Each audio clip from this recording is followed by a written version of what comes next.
Okie dokie, this is now live. Hello, everybody, and recording rather. Hello, everyone. Hope you're doing very well. This is another one of our How to Teach Foreign Language sessions.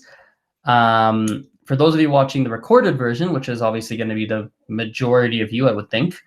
One thing that I don't think I mentioned last time, but I wanted to mention, is we've been doing things a little bit differently when we have the live people who actually watch this when it's happening, and actually participate. One thing we've been doing differently is in the second half, we actually do a bit of a practical workshop.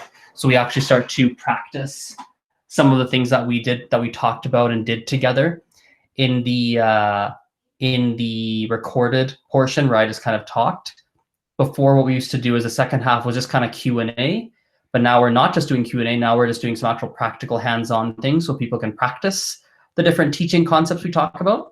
And so if you are one of the people that watch these recorded every week, I would recommend you join us for the actual workshop when it happens live, because it's a little bit more practical than it used to be. And yeah, so I think it's definitely something I wanted to say. It takes place on Tuesdays at 8:30 p.m. Calgary time, so Mountain Standard Time. So feel free to, I'll put a link in the YouTube description so you guys can check that out and sign up if you ever want to join us. So, okay. So today's topic, we're going to be in and out a little bit in PowerPoint, a little bit out of PowerPoint, kind of in and out. There are two things I would like to do today. Well, one thing for sure, and potentially the second, time permitting. The first thing is I just want to show you a game that you can play with probably adult students, I would think, or older, maybe teenage students.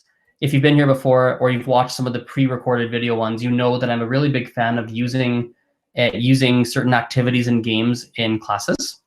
And I've got a wide variety of activities and games that I use. And so I think this is a good opportunity for me to show people some of the games that I like to use. So the game I'll show you here, I'm going to share my screen. It's a game that is traditionally a card game, but the company who's made the card game has also put it online. So you should be able to see my screen right now.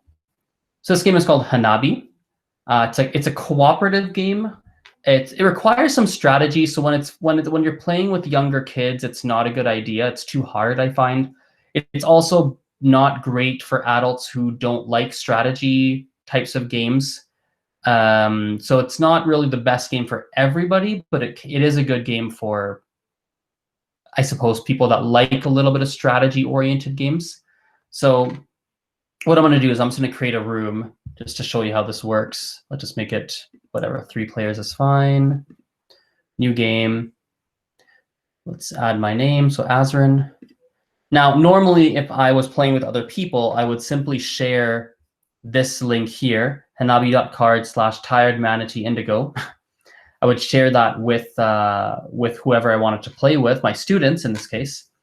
But instead, what I'm going to do is I'm just going to add an AI computer right now so I can just show you how it works. Let's add an AI, and let's add an AI here.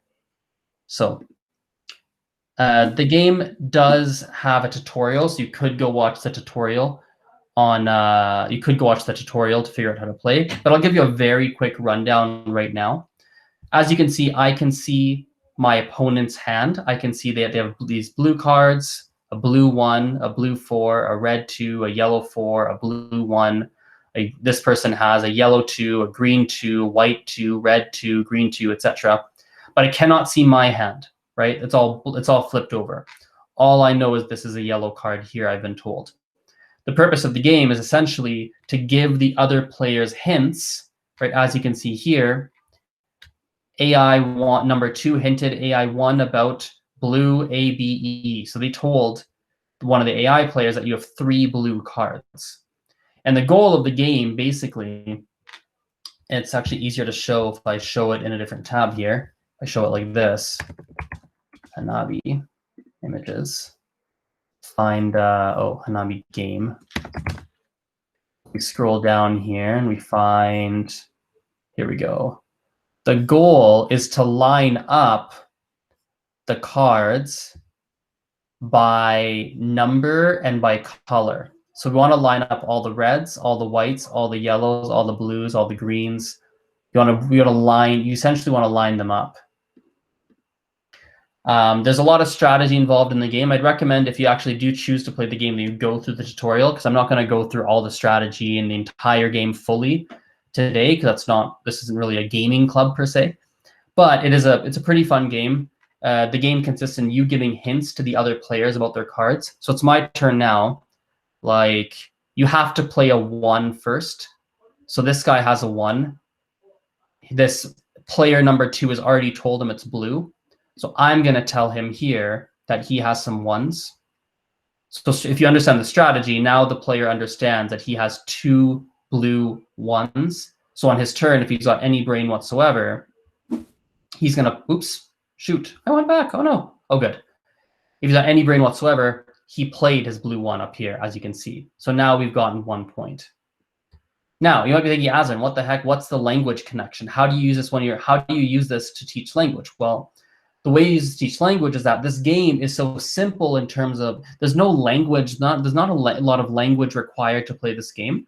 There's not a lot. So what I love about this game is that if you understand the strategy and the gameplay, which, by the way, might not be everyone, because it is a strategic game and some people's brains don't that's not their strength, and that's not something they enjoy. I personally like it, but not everybody does. If their brain works that way, they'll understand the gameplay pretty quickly, and adding in a language element is not that difficult.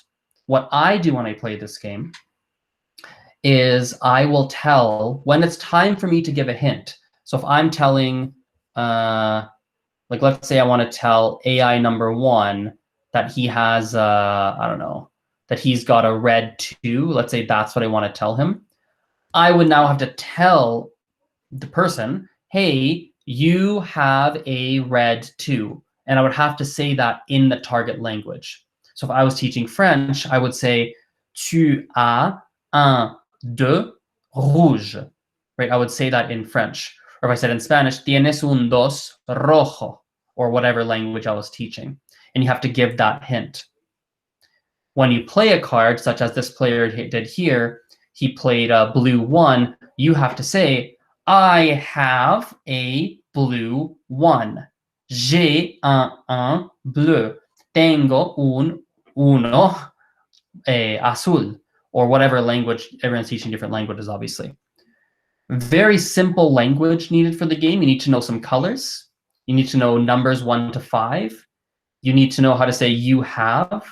You need to know how to say I have. Those are some phrases you have to know in order to play this game with someone. Anything else you'd have to know? I mean, those are probably the main things you'd have to know, I would think. There's not a lot more. You could get a little more complex. You could say, like, I discard a card, because you can discard cards in this game, as you can see, right?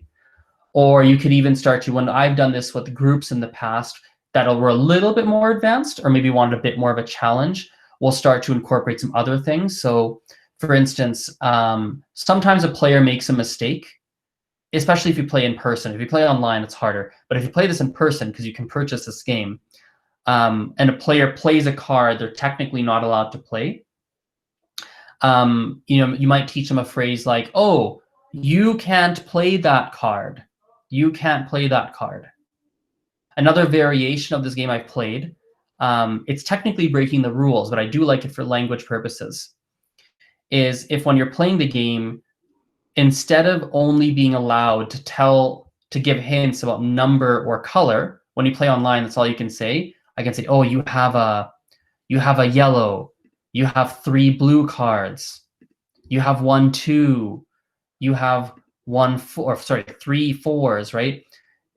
If you play in person, you could give other hints like, oh, you should play this card. So you can teach phrases like that as well. So I've done that too. So again, I do recommend, again, the website is hanabi.cards. So it's HANABI.cards. And that's how you can play it online. In person, you simply need to buy the game Hanabi. It's probably like a $10 purchase. It's not a very expensive game. And in fact, I might even have it. Do I have it here? No, I don't have it here. It's upstairs in my room, but that's okay. So this is one activity you can use, and I think it'll help. You can definitely use it in a lot of classes. So that's one thing I wanted to cover. a quick little thing. The second thing I wanted to cover today, which is a little bit more in depth, and we should 8:48. Yeah, we should have time to do it today. It's basically what to teach during the first class. What to teach when you're in the first class with some students. Now, and what to do, actually, not just what to teach, but what do you do in that first class? Now, it's important to realize that if you teach with a curriculum and you teach in a school where you're provided a curriculum, this is not going to be as relevant, because then you're going to follow your curriculum, you're going to follow your lesson plans, you're going to follow that, and so it's not quite as relevant in that context. But a lot of people, if you work for example, like a private language school, if you work for like Calgary Language Nerds, sometimes you might end up in a position where you're teaching a group class, there's 4 people, and you've got some flexibility as to what you do with that class and where you go. And sometimes, like actually this literally happened a few days ago. We started up a new class.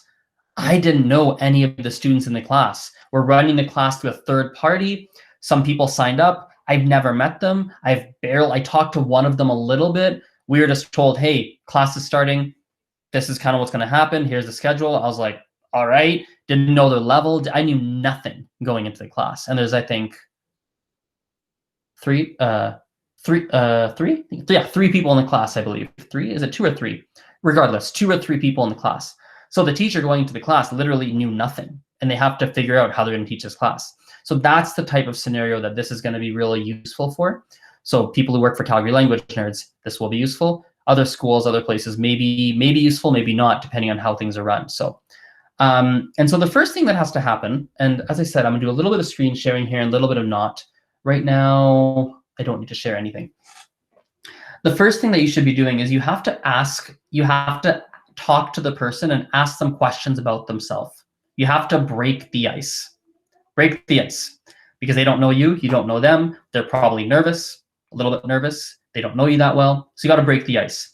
So I would ask them things like, what do you do for work? What kind of hobbies do you have? Do you have a family? Do you have kids? What part of the city do you live in?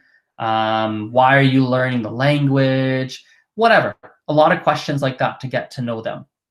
I'd probably introduce the class as well in the very beginning and share what the plan is for the class. I think that's very important too, prior to even getting to know them. So the class, if I was demoing it, would look something like this.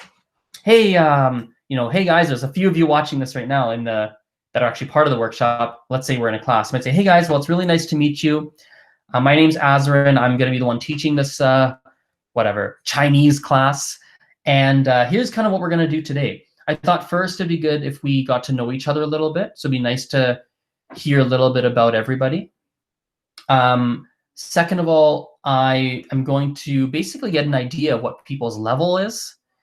After that, it'd be nice to know kind of why people are learning the language that they're learning. And then it'd be nice if we can kind of build our curriculum together over the next 3 months. So let's build it together. Let's get on the same page as to what kinds of things we're going to be focused on and what we're going to be learning. I've come in with some ideas. I've got some idea of where we should go, but I'm flexible, and we're a small enough group where we can adjust things a little bit if we need to. So I wanted to make sure we built that curriculum out today. So that's what that introduction would sound like. Then we're going to start asking questions about people in the class. So, so Logan, whoever, like so-and-so, like Sarah, whoever's in the class, right? Like, hey, so yeah, tell me about you. Like, where are you from, for example? Oh, I'm from England. Oh, really? That's cool. And how long have you been in Canada? Oh, well, I've been in Canada since 2002 because my family moved here because headphones fell out. My family moved here because my husband got a job and blah, blah, blah. And you're like, oh, that's really cool. And oh, what do you like to do in your free time? Oh, well, I like to do such and such. Oh, okay. And off you go, and you ask some different questions to get to know them. And you do that for everybody in the class, and you make sure it's a comfortable atmosphere. While you're doing that, I would listen very closely to the things that they're saying. And what you're looking to do, you're not just doing it to break the ice. You're also doing it to build rapport. So what is rapport? Rapport basically means the relationship that you have with someone.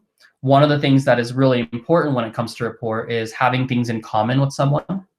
So what you're listening for is you're listening for things that they say that you have in common with them. You're listening for that. And when it's time for you to start sharing about yourself, you're going to start sharing about yourself, but you're also going to share the things that you have in common with the group. So for instance, let's say I found out that someone in the group is married, right? I'm not married, but let's pretend I was, right? My introduction might sound like, yeah, so my name's Azrin and I'm from Canada. My family's actually from India originally, and I love languages, blah, blah, blah, blah. Yeah, my husband or wife or whoever, my wife or my husband's actually really into languages too. So just by sharing that, the person who's married, that creates a connection point in their mind that you're similar in a certain way, and you've got one thing in common. So you want essentially 3 to 5 things in common if you can. That's a great point you're looking for. So each person, as they're talking about themselves, you're listening intently to figure out what kinds of things you have in common. And you want to make sure when you're sharing your introduction that it's interweaved within your introduction. That's a really important part of this relationship, I find, and just having things in common and having things to talk about in the class, even just to build any kind of relationship. So that's happening first. So first you've introduced, hey, here's what we're doing today. You're sharing the plan for the class. Then, because you don't know anybody, you're asking them some questions about them. You're getting to know everybody, right? Then you're going to talk about yourself a little bit, share your personal introduction.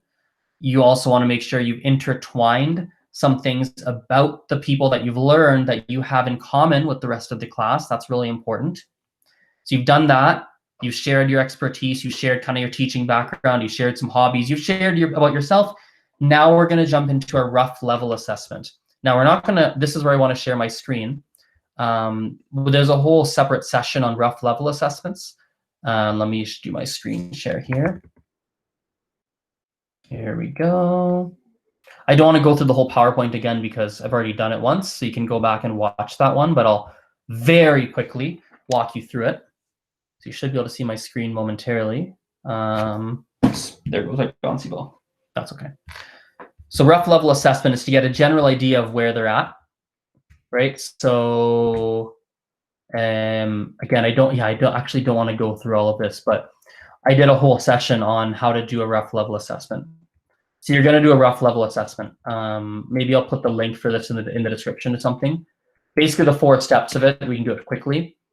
First, you need to ask them about previous experiences of learning the target language. How much have they learned? What classes have they taken? How have they learned it, etc. You're going to pick an assessment approach. So you're going to use a conversational approach or more of a direct approach. You're going to start assessing. I've ordered out kind of the order of things that you might assess for. And then step 4, you'll take notes as they talk. You'll take notes to kind of figure out where they're at. That's very quickly what the process is. But again, I'll maybe put a link or something so you guys can watch this one in more depth and understand the process. So you'll do your rough level assessment, right? So that's going to be done. So you've good rapport. You've talked. You've broken the ice. You know why everyone's learning the language. You shared the plan for the class. You've done your assessment. Now you kind of know where everyone's at. You kind of know what their levels are. And now we're going to start to build out the curriculum. So what that might look like is, let me actually share my screen one more time. I need to share a different tab though. Let me share our, we have our sample student. If you've been here before, you know that we have our sample student that we always work with, Sarah Johnson. She's learning French. She's not a real student, but it's kind of the document I use. So let's say it's an online class, let's say, and this is the Google document that we're using. As you guys have, if you've been here before, you know that I'm a big fan of using Google Docs for online classes. So I'm a really, really big fan of it. So much of a fan that I actually made a whole separate lesson just on how to use Google Docs effectively in the classes.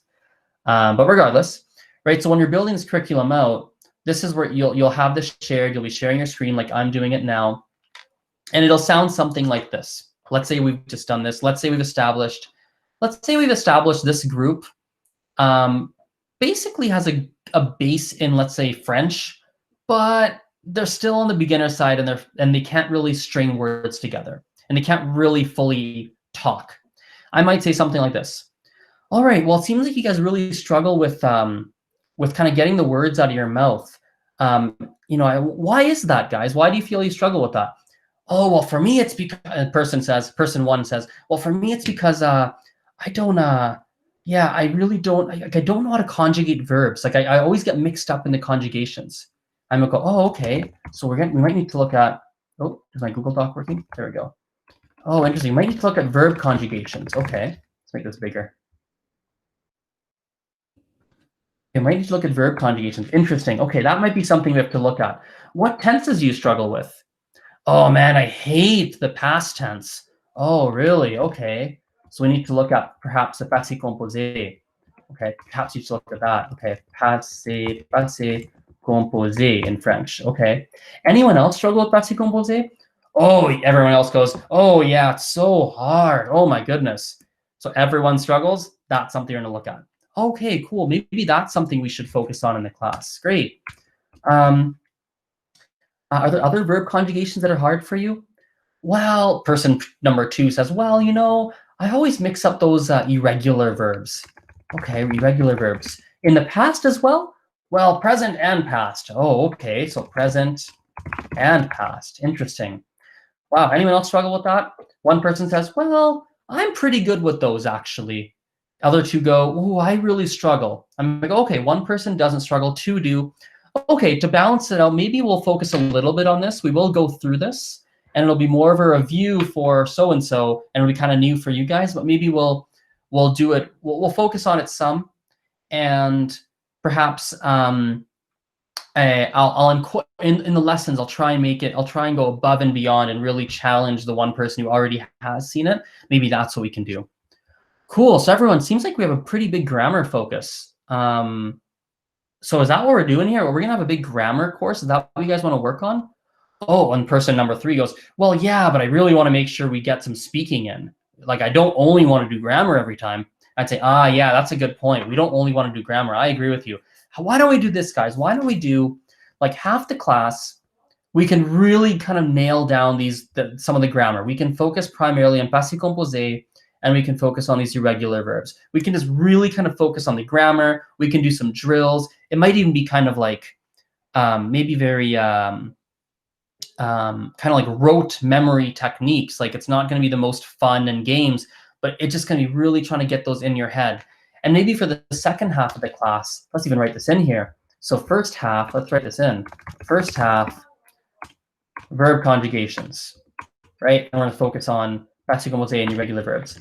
Second half, we'll have some conversation. And let's even use our conversation based on some of the verb stuff we've been seeing. So I'll pick some topics in advance to really practice the past tense, for example.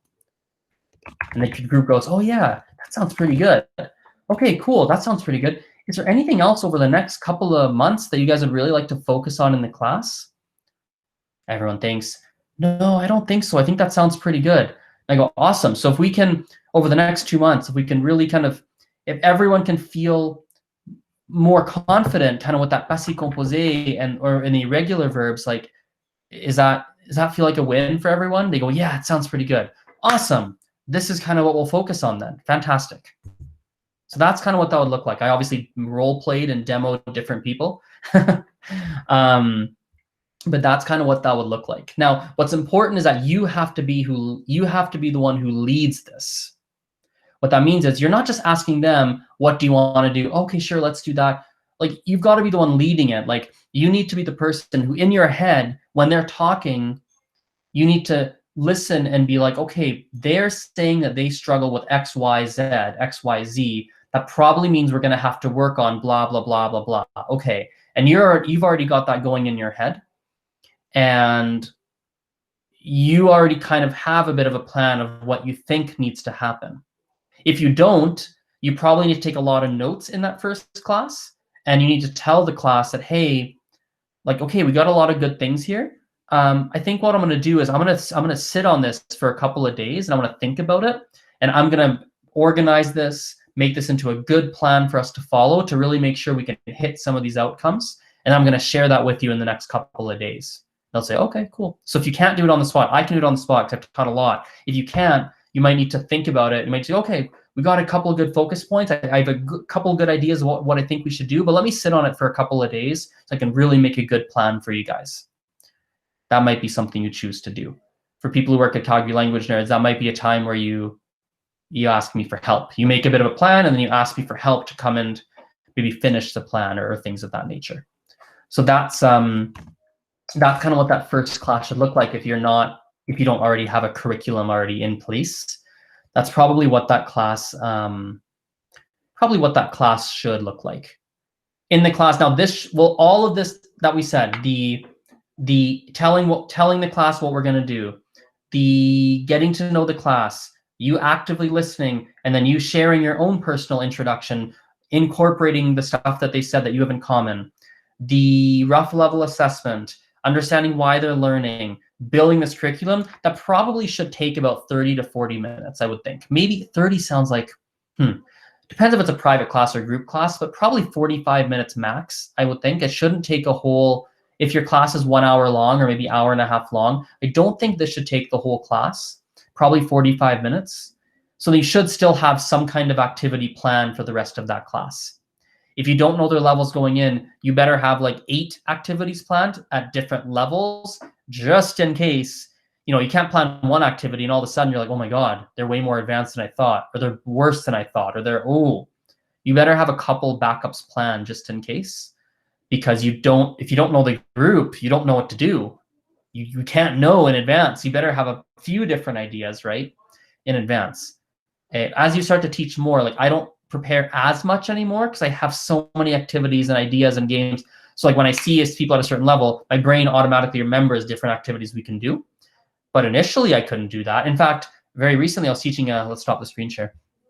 I was teaching a kindergarten, an online class with 3 kids who were 4 years old, and I was teaching them Spanish. I've never done that before, especially online. I've done it. Have I done that in person? In fact, I don't know if I've done that in person, actually. That class took a lot of prep for me. I'd have to prep quite a bit because I didn't really know how to. I've dealt with kids and I've taught kids, but in an online environment, that was new. And then parents didn't support too much. So I had to keep their attention without parent support, which is really difficult when they're 4. Wow, that was hard. So I took more prep to think through what activities will I do, how will that work, etc. So that's kind of what that first class would look like. The final thing I'll say, then we'll wrap the recorded portion up, is it's important to adjust. It's important to adjust as you go. So this goes into a topic which I've never covered yet. Maybe I'll cover it sometime. It goes into student retention and students choosing to take multiple classes and not just one course and finishing. A really big thing about it is you have to adjust the class curriculum and plan when needed. So what tends to happen is you make your plan and it sounds really good today, and it works really well for 4 lessons. Then after 4, you start to notice that the initial plan you talked about, it's not as effective as it was before. Or you might notice that the class is, maybe they're not, you can feel it, that they're not as engaged anymore. They're kind of bored, or they're not, maybe the attendance starts to slip. They used to come all the time and now they're not coming anymore, or something's changed.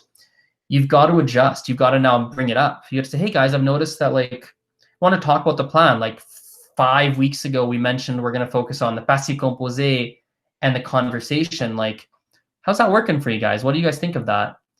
And they'll tell you, and maybe they don't tell you. If they don't tell you, you've got to even be more assertive. Like, yeah, I kind of got the feeling that maybe it wasn't as engaging for you as it was initially. Is that true? They might go, oh yeah, a little bit. It's kind of, I'm really frustrated because, and they share whatever they share. And now you got to remake the curriculum together. You got to get realigned. You always have to be aligned and on the same page. Otherwise, they'll find someone else to teach them eventually, or they'll stop learning, or they'll either stop learning or they'll find some other avenue to teach them because they're not getting out of the class with you what they'd like to get out of the class. So, and students generally won't bring it up. They won't generally tell you. Sometimes they'll tell you, hey, can we focus on blah, blah, blah? Hey, can we change this? But often they won't. And you as the teacher has to jump in and be assertive on it to notice something's not going right and to retain it. I had a student who, last story, then I'll wrap this up.